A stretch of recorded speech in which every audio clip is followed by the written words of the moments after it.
बेरोजगार होना इतना बुरा नहीं है जितना बुरा ये ना मानना कि आप बेरोजगार हो। इसलिए मान लो और ये सोचो कि आप बेरोजगार हो और आप किसी न किसी दिन रोजगार ले ही लोगे।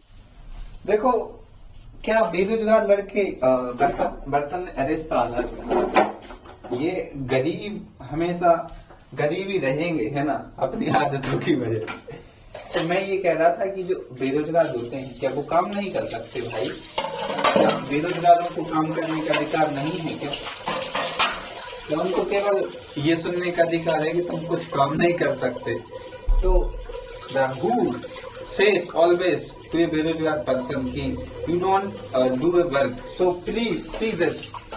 समझ रहे हो सालो? देखो, ये साला वर्ड है ना, ये कोई गाली नहीं है और ये एक इतना अच्छा शब्द है जो लीगली एक्सेप्टेड है। साला कोई गाली नहीं है और एक सरकाज़्म मतलब एक मजेदार शब्द है जो किसी को भी यूज किया जा सकता है। तो कोई इसको गाली मत समझना प्लीज। और मैं सपोर्ट नहीं करता हूँ गाली देने को। बेरोजगारी में आटा गीला होना किसे कहते हैं पता नहीं, लेकिन मैं कभी गीला आटा नहीं करता हूँ। मतलब अगर आटे को आप ज्यादा गीला कर लोगे ना तो वो रोटी सही नहीं बनती। मेरा जब तक मजाक उड़ा लो जब तक मैं बेरोजगार हूँ, क्योंकि तुम हमेशा ही मजाक उड़ाओगे, क्योंकि मैं कभी भी कोई रोजगार नहीं लूंगा, मतलब कोई भी जॉब नहीं करूंगा। तो एक बेरोजगार होने के नाते ये मेरा कर्तव्य बनता है कि मैं बेरोजगारी को बचाऊं। क्योंकि भाई साहब एक डॉक्टर है, वो अपनी डॉक्टरी को नहीं बचाएगा क्या? एक रोजगार वाला व्यक्ति है, वो अपने जॉब को नहीं बचाएगा क्या? तो ये भी मेरा कर्तव्य है कि मैं बचाऊं इस चीज को। तो एक विरोधाभास हमेशा से समाज में चलता आया है पुरुषों की तरफ से। पुरुष क्या तर्क देते हैं कि अगर महिलाएं घर का काम करती हैं सारा, तो वो क्या है, संस्कारी बहुएं, है ना। और अगर वही काम पुरुष कर दें तो वो क्या है मुझे बताने की जरूरत नहीं है।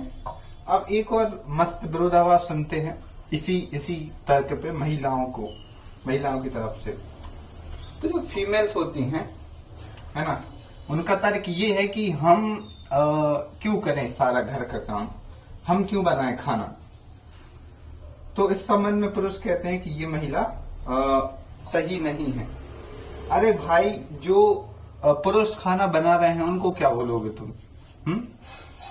तो किसी महिला के द्वारा ये कहना कि हम ही क्यों खाना बनाएं, तो देखो भाई, हम भी खुद खाना बनाते हैं। और यार, ये कहना कि हम खाना क्यों बनाएं खुद के लिए, ये थोड़ा अजीब लगता है, क्योंकि आप पेट भर रहे हो अपना।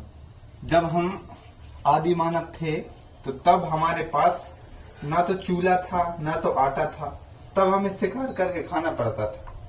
और आज हमारे पास सब कुछ अवेलेबल है किचन में, आपको बस बनाना है, चाहे पुरुष हो या मर्द हो। अरे, चाहे पुरुष हो या महिला हो, है ना। तो ये मैटर नहीं करता कि कौन खाना बना रहा है, मैटर ये करता है कि कितना स्वादिष्ट बना रहा है। खैर, ये कुछ आनंद है बेरोजगारी के। जब तक बेरोजगार हूँ आनंद ले लेता हूँ, एक बार जॉब वगैरह लग गई तो फिर ये आनंद कहाँ, किसी बड़ी वीआईपी होटल में जाया करूंगा या फिर अच्छा सा खाना खाया करूंगा, फिर ये कहाँ मुझे मिलेंगे भाई? फिर तो लाइफ खराब हो जाएगी। हर मंथ महीने में पैसे मिलेंगे, है ना, लोग अच्छी रिस्पेक्ट देंगे, वो मजा नहीं आएगा। फिर लाइफ कैसे जी पाऊंगा भाई अपनी इच्छाओं की? खैर, अभी रोटी बना लेता हूँ।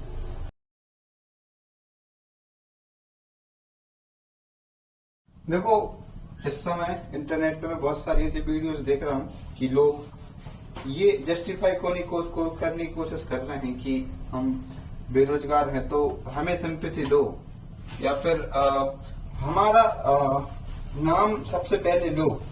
ठीक है, मानता हूँ ये एक चरण है, फेज है आपकी जिंदगी का, आप पैसा कमाने के लिए ही मेहनत कर रहे हो। तो ये कहना कि यार मेरी पास सुविधाएं कम हैं, मेरे पास बैंक बैलेंस कम है, ये क्यों है? क्योंकि आप उस परिस्थिति में हो और उसी से निकलने के लिए आप कोशिश कर रहे हो।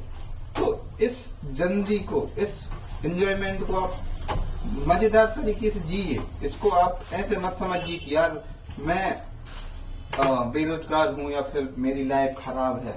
नहीं, ये क्या तरीका है जीने का? ठीक है, आपके पास कम संसाधन है या फिर आपको खाने के लिए एक टाइम को मिलता है। इसमें अब मैं क्या बोलूं भाई, ये बहुत सेंसिटिव बात हो जाएगी, लोग फिर मुझे गालियां देंगे, ये और वो बोलेंगे। बट मेरा उद्देश्य ये है कि अगर आपके पास रोजगार नहीं है तो ये कोई बहुत ऐसी बात नहीं हो गई कि यूनिवर्स को कुछ फर्क पड़ जाएगा या फिर आप निरर्थक हो गए जीवन में या फिर आपको जीने का अधिकार नहीं है। ऐसा मत सोचो भाई, यू आर रियल ह्यूमन।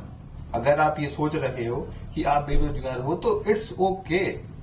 आज बेरोजगार खाएगा आलू और टमाटर, वैसे तो कल भी खाए थे, तो क्या मतलब बेरोजगार व्यक्ति आलू नहीं खा सकता? भाई आलू खा सकते हैं, डेली आलू खा सकते हैं। मेरा मतलब है कि आलू ही तो जीवन है भाई बेरोजगार के लिए। और ये मानक कौन सेट करता है कि भाई तुम अगर बेरोजगार हो तो ये नहीं खा सकते, वो नहीं खा सकते, ये नहीं कर सकते, वो नहीं कर सकते? सालो गरीबो, बेरोजगार हूँ, ठीक है, सब कुछ कर सकता हूँ। यही आजादी है एक बेरोजगार होने वाले व्यक्ति की। बेरोजगार होने का एक फायदा तो है कि साला आप बहुत बढ़िया खाना बनाना सीख जाते हो, VIP खाना।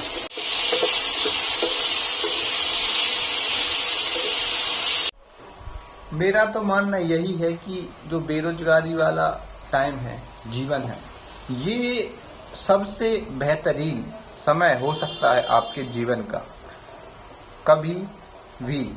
क्योंकि अगर आप एक बार रोजगार पा लेते हो तो फिर आपके जीवन में आ जाती हैं जिम्मेदारियां, और फिर आप अगर बड़े हैं 20-25 साल के तो फिर आपको फोर्स किया जाता है कि आप शादी कर लो। और फिर जो आपकी लाइफ बिगड़ती है वो सच में सोचने से भी बुरा लगता है कि आप कितने बुरे हो गए हो उस टाइम पे, है ना? ठीक है, you are earning and but आपका जो मेन मकसद रहता है लाइफ को एंजॉय करने का, यू जस्ट भूल जाते हो उसको। एंड दिस इज इसीलिए मैं कह रहा हूँ कि जब तक बेरोजगार हो बढ़िया तरीके से लाइफ को एंजॉय करो, जो खाना है वो खाओ, जहाँ घूमना है वहाँ घूमो। और मोस्ट ऑफ द थिंग ये कंप्लेन मत करो कि मैं बेरोजगार हूँ तो यार मुझे कोई इज्जत नहीं देता। अरे भाई, तुम्हें किसी की इज्जत की जरूरत नहीं है, तुम बेरोजगार हो। बेरोजगार जिंदाबाद, बेरोजगार परिषद जिंदाबाद, बेरोजगार पार्टी जिंदाबाद। आप चाहो तो मुझे बेरोजगार पार्टी का लीडर बना सकते हो, मैं लीड करूंगा बेरोजगार पार्टी को। अभी देखो बारिश हो रही है, मैं खाना बना के अभी तुरंत से बाहर आया तो देखा अच्छी मस्त बारिश हो रही है, तो मैंने सोचा यहाँ पे क्या ही बेरोजगारी की परिभाषा दूं, लेकिन अच्छा लग रहा है कि बेरोजगार लोग भी सुंदरता देख सकते हैं। तो घूमने के लिए आपको अच्छा पैसा, अच्छी शक्ल नहीं चाहिए, आपको बेरोजगार होना पड़ेगा। तो दोस्तों, बेरोजगार व्यक्ति का भोजन रेडी है। और प्लीज मैं हमेशा ये कहूंगा कि लाइफ को बिल्कुल भी खराब मत समझो, डिप्रेशन में मत मानो, है ना? बेहतरीन तरीके से जियो और हर पल ये सोचो कि मैं बहुत सही इंसान हूँ और मेरी जिंदगी 100% सही चल रही है।